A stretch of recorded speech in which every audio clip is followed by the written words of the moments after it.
Smith Show starts right now.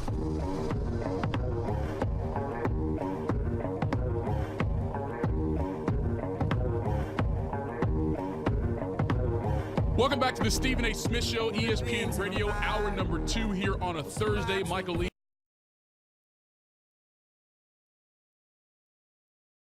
888-SAY-ESPN, 888-729-3776.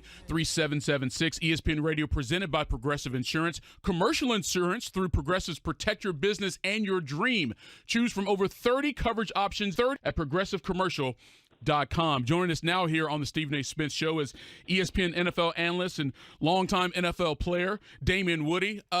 Woody, I know from a former player standpoint that you guys probably feel the most juice as a former player on the opening night, opening weekend of the NFL season. Do you still have that when we get to the first real games?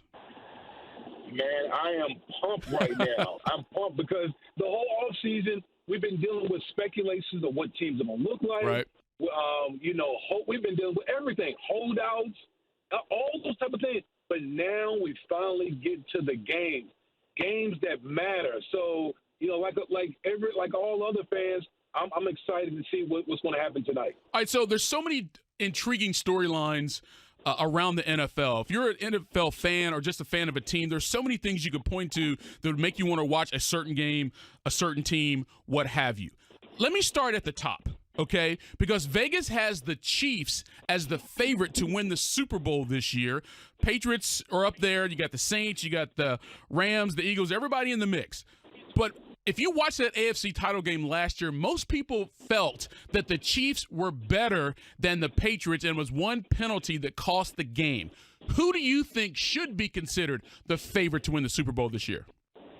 Well, listen, I always say, when you always got to give the defending champs the benefit of the doubt, and I think the Patriots have gotten better. Really? Last year, I think defensively they're going to be an elite defense this year. Offensively, they get Josh Gordon back, Demaryius Thomas to go along with Julian Edelman. They have the ground and pound running game. We saw that towards the end of the year. So I think this Patriots team is going to be better. Obviously, the Kansas City Chiefs, I think, is going to be better. Patrick Mahomes is going to be in his second full-time season. So imagine how great this guy's going to be. They changed defensive coordinators. They add the Honey Badger, Frank Clark to that defense. So, listen, I think those two teams, to me, are the teams to beat in the AFC. Well, that's what I believe. I mean, I say this: it's a two-team race in the AFC, and you know what it may come down to, Woody, actually, is who has home field advantage. It didn't help the Chiefs last year, although, again, most people thought they should have won that game. But if you give the Patriots home field advantage in Foxborough, that's going to be tough, and maybe a new and improved Chiefs team. I don't see any other team in the AFC as presently constructed being able to contend with either the Chiefs or the Patriots. Well, listen, that's the old saying of, well, that's why they play the game. Right. That's why we got to see what's going to happen, because you never know what happened on the football field. But I'll tell you what, those two teams, they're really talented. They're coached up really well. And listen, I think it's the Patriots and the Chiefs, and then everyone else is slightly below that, the other contending teams. NFL analyst Damien Woody joined us here on the Stephen A. Smith Show. Michael Eaves in for Stephen A. today on a Thursday as we get set for the opening night of the 100th NFL season. Packers-Bears coming up later tonight. I do want to ask you one more thing about the Chiefs, though, because they've got a game against the Jags in their opening weekend, and that stands out to you for a particular reason, Woody. Why is that? Well, listen, it's obviously opening week, and it's down in Jacksonville. Let me tell you something. Playing in that Florida heat where the humidity is high, that's a tough chore. And then you got to go up. You're Patrick Mahomes, and you got that high-flying offense, but you're going up against one of the best defenses in the National Football League in Jacksonville. So that, to me, is a very, very intriguing game in week one. In the quarterback situation, what will be revealed in that game about the Jacksonville quarterback situation? Well, listen, you have what I call a competent quarterback situation with Nick Foles, right. A guy who you feel like he'll take care of the football. Because that's really been the biggest issue with the Jacksonville Jaguars.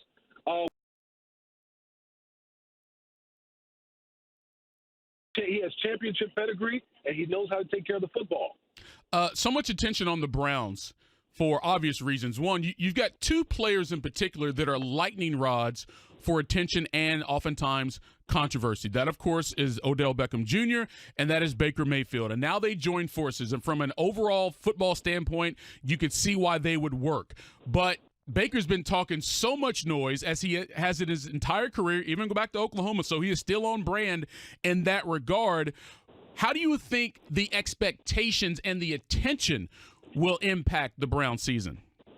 Well, I think that, to me, that's the most intriguing thing about the Cleveland Browns, because for so long, the Cleveland Browns were the hunters. They were searching for relevance. But now you look at what's transpired this offseason. The trade of they traded for Odell Beckham Jr.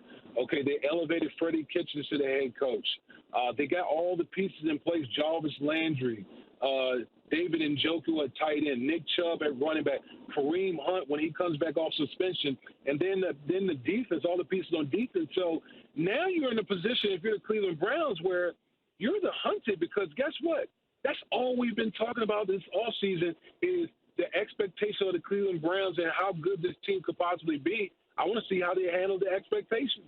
Right, because it's one thing to talk whatever, right? And I'm all about guys being confident in who they are, and I understand the whole us versus the world mentality, and sometimes that leads you to say some sideways kind of stuff, which Baker Mayfield has obviously done over the last several months, maybe a year or so.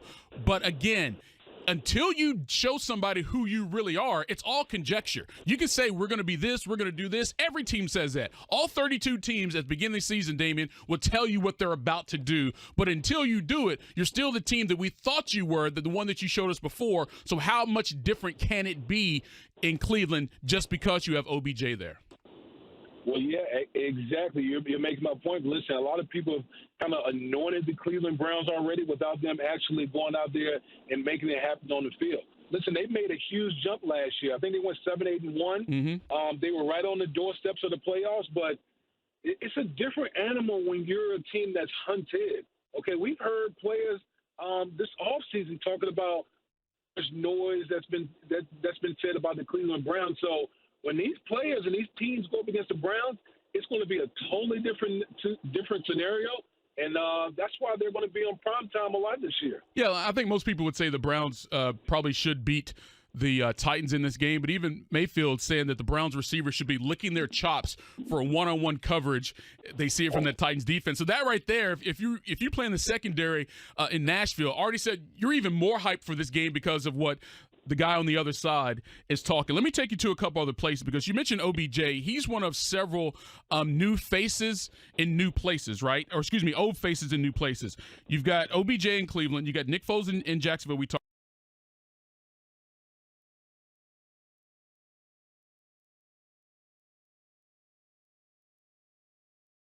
talked about Le'Veon Bell with the Jets, Antonio Brown in Oakland. Big news about him. We're going to ask you about in a moment. But which one of these new faces in a different place are you really looking forward to seeing? For me, it's Le'Veon Bell. Okay. I think people have forgotten how good this guy is. Remember, this is a guy that right now has the most scrimmage yards per game in NFL history. That's more than the great Jim Brown. So he's been on. We didn't see him all of 2018. So this guy is fresh. He got a new contract. He's feeling good, and I think he's just ready to tear it up and remind everybody that, look, I'm the best all-around back in the National Football League. What do you think of the fact that between his last game with the Steelers, which was a playoff game following the 2017 season, and his first game with the Jets, more than 604 days will have passed, I believe, if my math is correct, and he tells Adam Gase he wants to overload him with the ball. Give it to me, give it to me, give it to me. Do you think that's a good idea for the Jets in game one? Absolutely. This guy is fresh. He didn't have any tread on the tire from 2018. So this is a guy, he's going to be searching up contact. This is a big back that can go out there and run routes like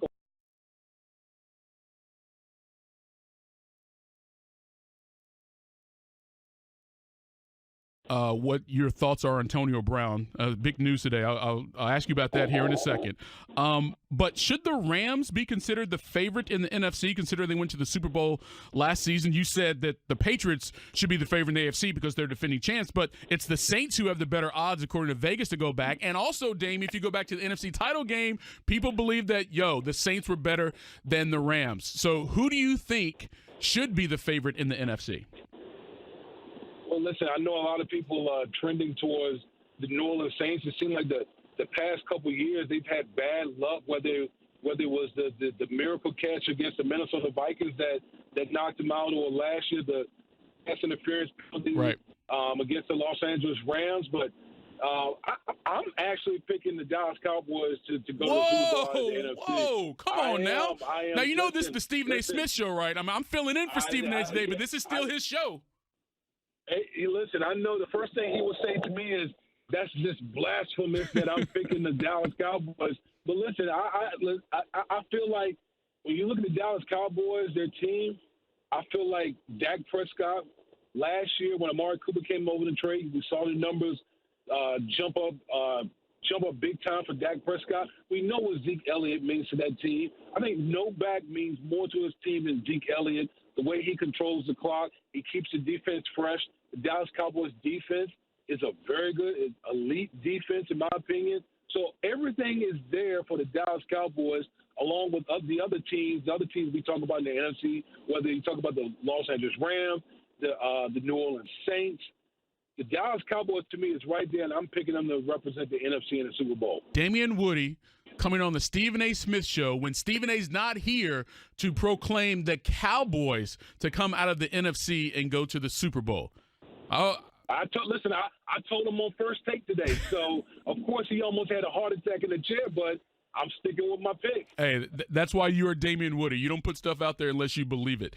All right, so that's right. So now we got to get to the big story of the day, and I put this off purposely with you, Damian, because I wanted to get all that other stuff away in terms of I wanted your perspective on all things NFL, but then I know we're going to have to come back to Antonio Brown. If you're just joining the program, if you haven't been on social media, Adam Schefter reporting that Antonio Brown and general manager Mike Mayock got into it Wednesday, clearly over the social media post by Antonio Brown with the fine letter, and the Raiders are now planning to suspend their star wide receiver prior to their Week 1 matchup. That's according to ESPN's Adam Schefter. So, Damian Woody, when you hear the fact that the Raiders are planning to suspend Antonio Brown before Week 1, what is the thing that comes to your mind first?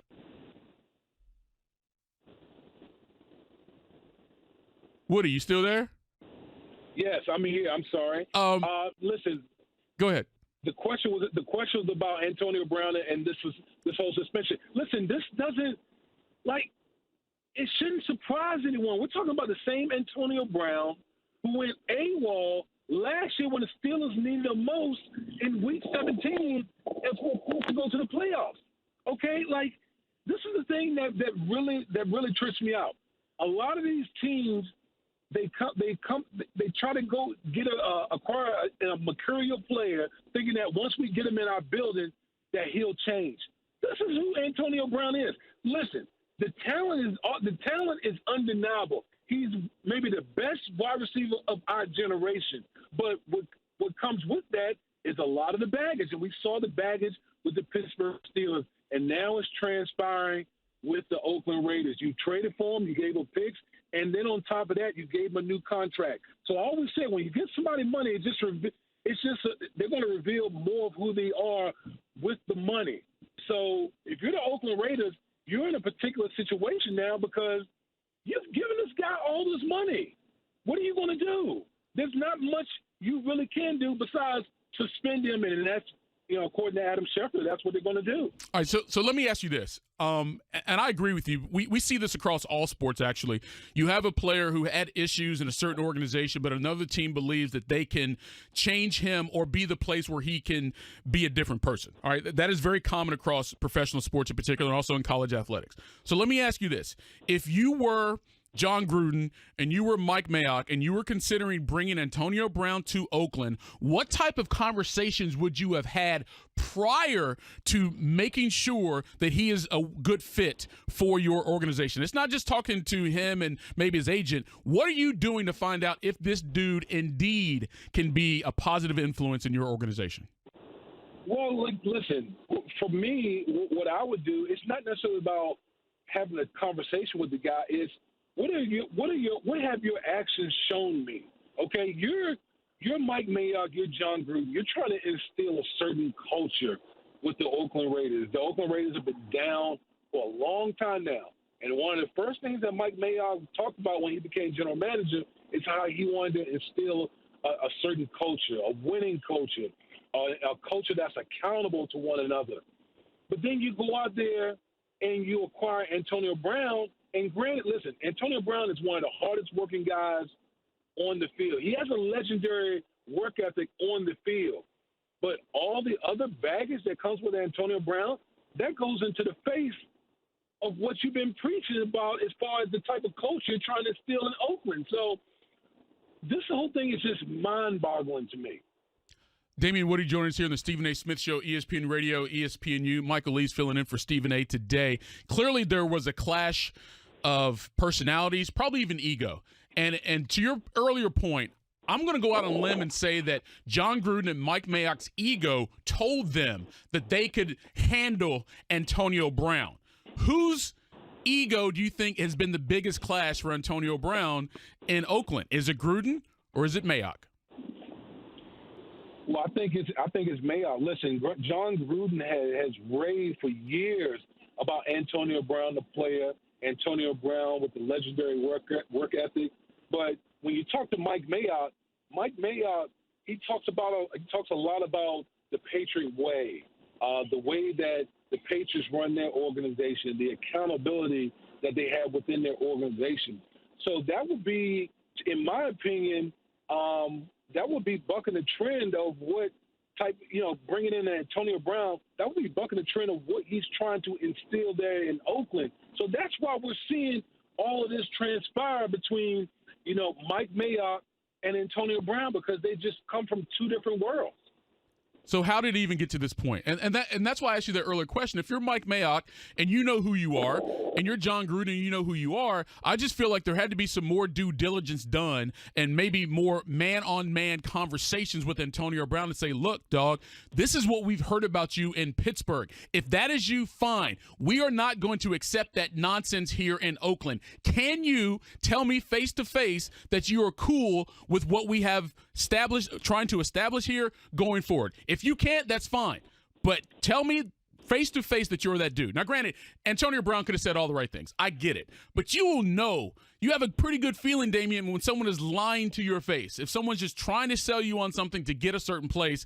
And I just don't feel as if, I'm speculating here, but my gut tells me that Mayock and Gruden maybe didn't have the conversation with AB. They thought by coming there it would be different because those two dudes are there. Well, listen, I'll go back to what did the actions tell you? Right. That's what I'm with you. So if the actions say we need to have a conversation, that's my point. Everything that AB has done in his career says, yo, you and I have to talk because this is what I believe. This is what I've been told. I need the truth from you right now. Well, Michael, think about this. I don't even know if I would even have to have a conversation. If I'm trying to instill a culture, okay, an accountable culture, a culture where everyone falls in line, do I really want a guy as talented as Antonio Brown is?